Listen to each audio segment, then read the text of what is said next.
तो जनाब channel subscribe like share जरूर कर दियो। बहुत सारी दुआओं के नाम मोहम्मद बिलाल ने इजाज़त दियो। एक नई वीडियो में मुलाकात होगी, तब तक के लिए अपना ख्याल रखना। अल्लाह हाफिज़। अस्सलामु अलैकुम। उम्मीद करता हूँ तमाम दोस्त खैरियत से होंगे। मैं हूँ आपका अपना मेज़बान मोहम्मद बिलाल। अल्लाह के फजल और करम के साथ आज की बहुत ही मज़ेदार यूनिक रेसिपी लेकर हाजिर हुए हैं। आज आप लोगों को बहुत ही मज़ेदार मुल्तानी आलू गोश्त बनाकर दिखाएंगे। आलू चिकन जिसको कहते हैं विद शोरबा, और बहुत ही यमी और टेस्टी विलेज होम तरीके से। तो आप लोगों का टाइम वेस्ट नहीं करेंगे। जिन्होंने अभी तक हमारे चैनल Mr.Dodge478 को सब्सक्राइब नहीं किया तो जनाब जल्दी से सब्सक्राइब कर दें, ताकि जो नवी तो नवी वीडियो तो आज तक पहुँच दे रहा। तो आज टाइम बिल्कुल नहीं वेस्ट करेंगे। आगे साड़ी पिछू बल्दी पई है तो चेक कर लो, मटीरियल साझा रेडी है पे।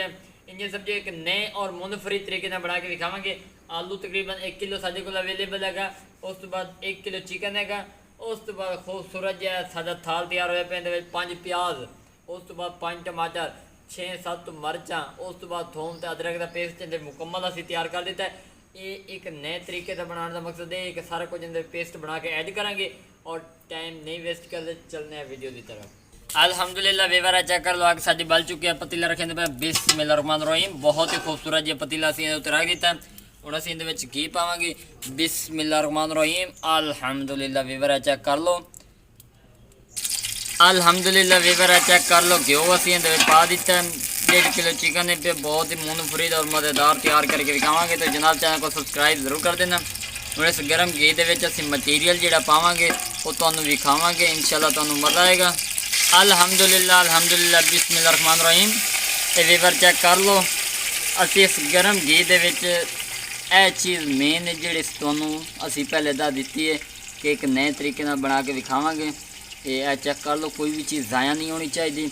अच्छी तरह बर्तन तुम साफ़ करना, रिज़्क़ च बरकत होंदी है। तो हुण असीं इहनूं अच्छी तरह मिक्स करते पे। यह चेक कर लो, इस घी के असी अच्छी तरह ब्राउन करना।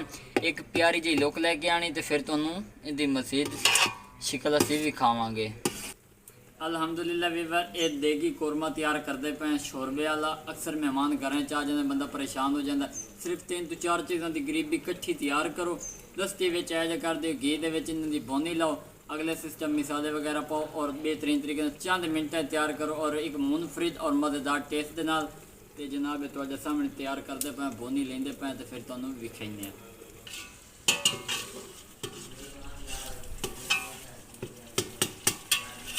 अल्हम्दुलिल्लाह अल्हम्दुलिल्लाह वीवर चेक कर लो, ग्रेवी साड़ी काफ़ी हद तक पहुँच चुकी है। यह चेक कर लो, तो घी का नितार आ गया। मज़ीद इन असी होर रोस्ट करांगे ताकि इन तक गोल्डन कलर आ जाए। इंशाल्लाह तुहानूं मुकम्मल तौर पर रहनुमाई मिलेगी, तुहानूं नाल लैके चलांगे। अल्हम्दुलिल्लाह वीवर सिर्फ 1 तो 2 मिनट का टाइम लेने। बोनी साड़ी चंगी लग चुकी है। फिर असीं जो मटीरियल पावने ने तुहानूं नाल विखावांगे।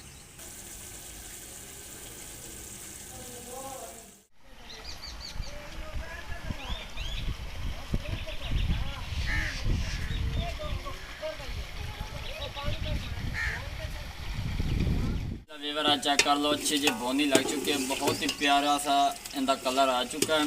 हुण असीं इहदे विच मसाले पैंदे पे, तुहानूं मिकदार भी दसांगे ते तुहानूं क्वांटिटी इहदी सारी दसांगे।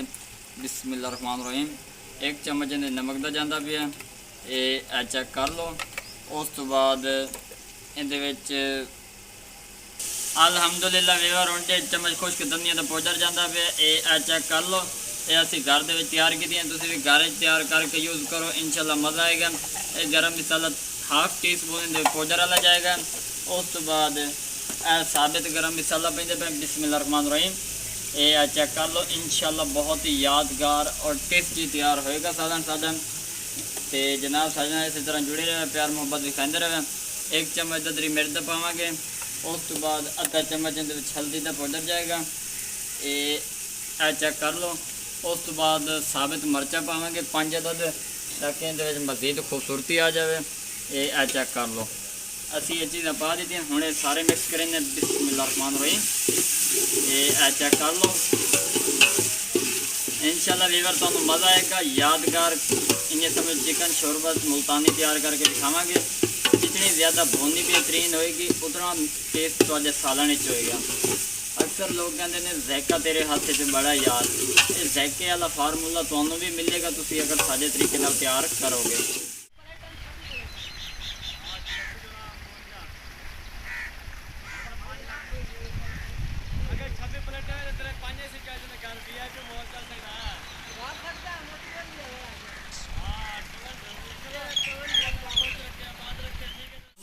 वीवर चेक कर लो भोनी चंगी लग चुकी है। हुण असीं इहदे विच ज कप देंदा पैंदे पे बेहतरीन बिस्मिल्लाहिर्रहमानिर्रहीम।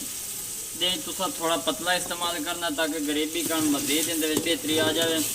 ये है चेक कर लो दही असीं इहदे विच पा दित्ती है। 1 तो 2 मिनट इनकी असीं पकाई करेंगे। उस तो बाद तुहानूं असीं इहदी शिकल दिखाइने हैं। उस तो पहले असीं चिकन ते आलू जिहड़े ने वो धो लो। अल्हम्दुलिल्लाह वीवर चेक कर लो आलू असीं धो रहे हैं।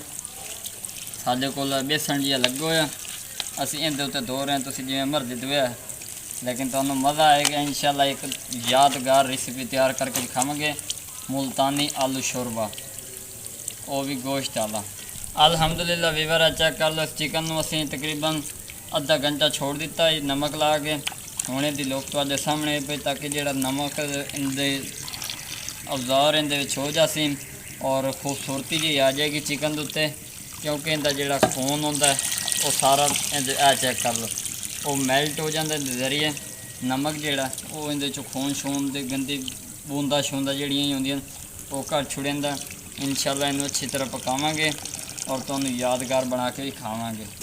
अल्हम्दुलिल्लाह वीवर चेक कर लो दही जिहड़ी है विच अच्छी तरह मिक्स हो चुकी है। हुण असीं इहदे विच पैंदे पे गोश्त बिस्मिल्लाहिर्रहमानिर्रहीम। ये तकरीबन 1 किलो गोश्त आई पे असीं इहदे विच पा दित्ता। ये चेक कर लो अल्हम्दुलिल्लाह जी एक नए तरीके नाल बना के दिखावांगे। इन्हूं 2 तो 3 मिनट असीं इहदे विच भुनी देने चंगी रख के ताकि गोश्त साडा इहदे विच अच्छी तरह जज़ब हो जाए और ग्रेवी इहदे नाल मिक्स हो जाए। फिर असीं इहदे विच आलू पावांगे।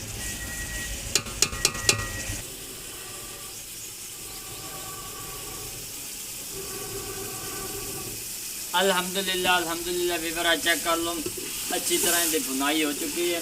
चेक कर लो बहुत ही खूबसूरत इहदी लुक नज़र आती पई है। हुण असीं इहदे विच पावांगे आलू वो भी ताकि इहदे विच अच्छी तरह मिक्स हो जाए। बिस्मिल्लाहिर्रहमानिर्रहीम। चेक कर लो वीवर 1 किलो आलू असीं इहदे विच पा दित्ते। बिस्मिल्लाहिर्रहमानिर्रहीम। अल्हम्दुलिल्लाह जी इन्हूं अच्छी तरह असीं मिक्स करेंदे पे मिसाले दे विच ताकि चंगी रीत जज़ब हो जाए। चेक कर लो इनकी शानदार और मज़ेदार चमक दस रही है कि मज़ेदार बनेगा इंशाल्लाह। नाल लेके चलेंगे तो जनाब चैनल को सब्सक्राइब लाइक शेयर ज़रूर कर दियो ताकि ये नवी तो नवी वीडियो तो तक पहुँचती रहें। इन्हों थोड़ी बोनी लेने उन्नी देर असीं अग तेज़ कर लो।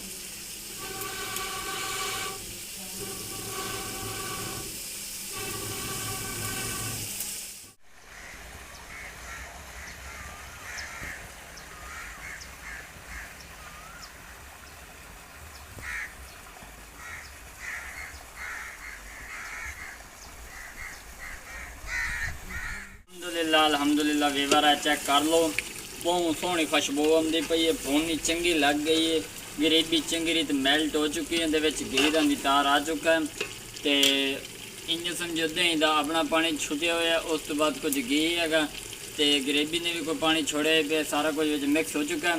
हुण असीं इहदे विच पानी पाइंदे पे बिस्मिल्लाहिर्रहमानिर्रहीम 1 लीटर। अल्हम्दुलिल्लाह चेक कर लो जी एक अल्हम्दुलिल्लाह वीवर चेक कर लो दूसरा डब्बा 2 किलो असीं इहदे विच पानी पा दिता। आधा किलो पहले पाया 2.5 किलो पानी 1 किलो चिकन 1 किलो आलू। लेकिन जो खुश्क होएगा थोड़ा सी नॉर्मल करके उतारांगे।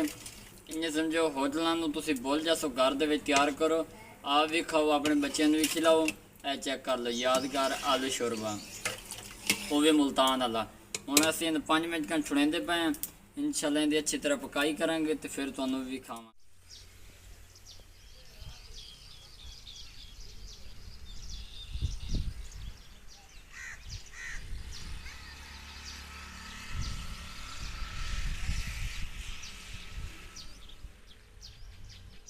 अल्हम्दुलिल्लाह आलू गोश्त साडा रेडी हो चुका है। शोरे वाला बहुत मज़ेदार उमदा तरीके नाल तैयार होया।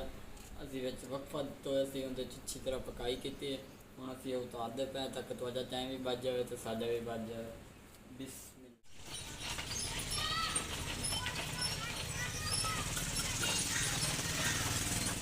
जी बिस्मिल्लाहिर्रहमानिर्रहीम। अल्हम्दुलिल्लाह वीवर अल्लाह दे फजल और करम दे नाल बहुत मज़ेदार साडा सालन तैयार हो चुका है। आलू मुर्गा शोरबे वाला वो भी मुल्तान का बहुत ही मशहूर। चेक कर लो जी बहुत ही उम्दा और खस्ता तरीके नाल तैयार होया। ਤੇ ਅਗਰ ਵੀਡੀਓ ਪਸੰਦ ਆ ਜਾਏ ਤਾਂ ਜਨਾਬ ਚੈਨਲ ਨੂੰ ਸਬਸਕ੍ਰਾਈਬ ਲਾਈਕ ਸ਼ੇਅਰ ਜ਼ਰੂਰ ਕਰ ਦਿਓ। ਬਹੁਤ ਸਾਰੀ ਦੁਆओं ਦੇ ਨਾਲ मोहम्मद बिलाल ਨੂੰ इजाज़त दियो। एक नई वीडियो में मुलाकात होएगी, तब तक के लिए अपना ख्याल रखना। अल्लाह हाफिज़।